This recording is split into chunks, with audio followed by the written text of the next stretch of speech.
Welcome back to Size Previews. It's been a while, hasn't it? Yeah, about 3 months or something like that, I'd say.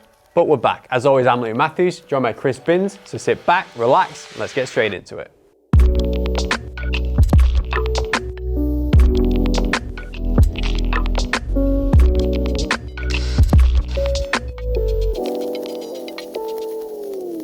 So we're going to start this episode with a few things you might have seen in the Size Previews event, but now we're going to have a look and really get into the details. I'm going to start with the Puma Tramp. I actually feel this is the model. When we put a big list of requests in of what we wanted from Puma, this was number one. We've got a huge list of shoes we want to bring back from these guys, and this was, like you said, the top of the list. I mean, the problem is you've got a lot of different versions of this shoe when you go through it the years, which I'm guessing you guys would have seen, and it's getting the right balance of this shoe and getting to the right point on this shoe, that we get it perfect. And obviously what I think is a really good thing about this shoe as well is obviously it's quite a different profile to the other shoes in there. It's a lot more substantial and I think it wears completely different. This is a massive moment for them guys. And you know what? It's the tip of the iceberg because there's even more to come next year as well. Definitely.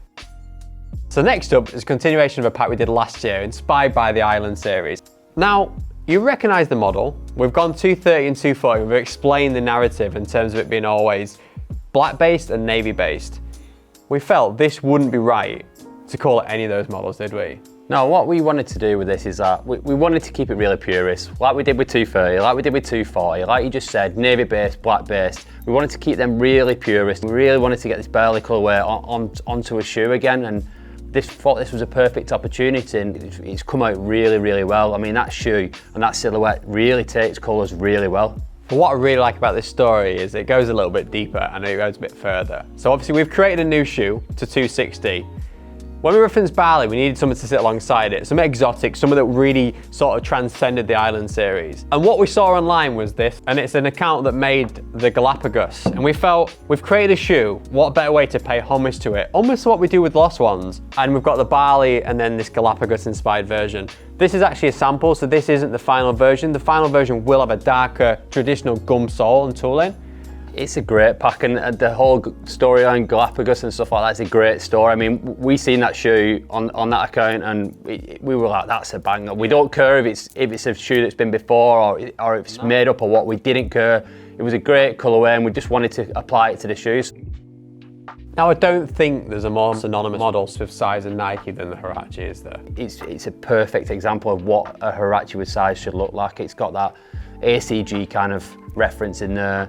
It's also referencing some of our old shoes. I mean, you've got the history about it, but I think the bring back this time, they've really specced up their materials. It really looks like it used to look. Obviously, you guys will be aware, in 2010 we did work on this colourway on Lunar Air 180. But what I want to say now is Huarache, it kind of feels it's been adopted slightly different. It's almost been worn a little bit different now. Yeah, I mean, 100%. Definitely now with what Stussie's done and that whole kind of piece coming back, this really sportswear kind of thing coming through as well. I think there's definitely a new consumer getting onto it, or an old consumer that probably stopped buying it at some point as well. References the 180, it references old ACG shoes, and I think it's an absolute perfect size Huarache. Next up, we've got a moment you've all been waiting for, and it's the final reveal of the Create Your Own, designed by Mark Evans, and this is obviously voted by you guys as well. I mean, this shoe's so special, isn't it? The whole story, the Create Your Own thing is exactly what we wanted to do. Obviously, it's something that's going to be coming back this year. I don't know if I'll give something away though, but it is coming back this year. I think you have. Oh, there you go, it's coming back this year, yeah. It's more special for Merck. Imagine being able to create something like this that means so much to you, means so much to your family. Do you mean? And the cause is brilliant, and it's a really, really good shoe. And I mean, we just had a previews event, and it's one of the best received shoes, I would say, in the whole previews event. Yeah, and just so, again, you guys are aware, the shoe will launch in September, which is Thyroid Cancer Awareness Month, and every single pair will be contributing back to that charity and giving back. And this is something that Mark's felt really strongly about and was part of it, and something that we're more than happy to support. And another thing I did want to add on this is because it was a community-led project, it will be coming with a yearbook, the class of 2020. So if you submit an entry for this project, you will be included within that yearbook. And this is something we'll do moving forward. Binns revealed that, thanks for that. And on the subject of Lost Ones, we're gonna give you one more Lost Ones for this year. This is the epitome of Lost Ones. When the Life Aquatic launched, 20 pairs of the ROM was released in Wes Anderson's premiere. Now the Z2 is real. You know what, I love this, because the excitement on his face, this means so much to him. This means so much to him eventually to get a Wes Anderson inspired Yeah, project inspired. over the line. I mean, we've tried it with countless people and countless brands and over the years, and we just never managed to get it there. And this one, because this is probably the one that you wanted to do the most, I would say. Yeah, I think it is, because it's the most literal link, I think. It's not, so it's a grail. Yeah. It genuinely is a grail. And sometimes we say that word, it genuinely is a grail. It's so limited. For me, that's exactly what this program is about. Now, what better way to finish the episode with, I can't say my favorite project, but it's just been an amazing project to work on and something that we were so proud of bringing to life. We're gonna start off by saying the Palermo's here, but just not the Palermo's you'd expect. Now, the link to Sicily was there, the narrative all came together, we put the pitch in to work on The Godfather, and the rest is history, as they say. But just to give a bit more context to it, obviously the 3 films, the trilogy, traditionally when you think of Godfather, it's always black, white, red, Marlon Brando. We wanted something a bit more classy. We wanted something, as you know with us, packed full of storytelling. And that's where we've gone to. We start with the wedding because as an iconic scene, it's the first time we actually meet all of the cast, all of the characters for the first time. What better way to do it and celebrate it on this show?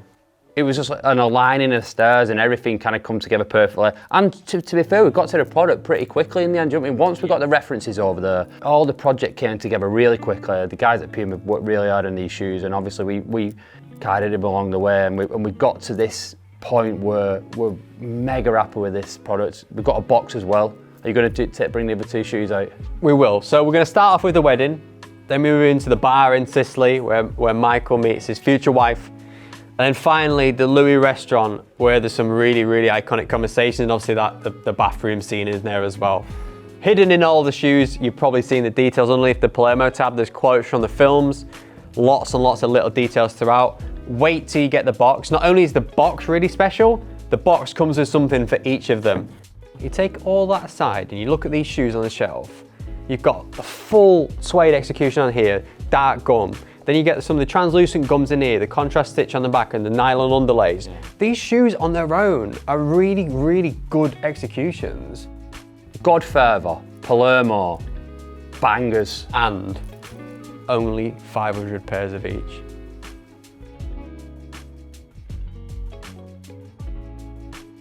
Thanks for watching. Subscribe to our channel to keep up to date with all the content coming through, and I'd love to know your thoughts and feedback in the comments below. Thanks again, and we'll see you next time.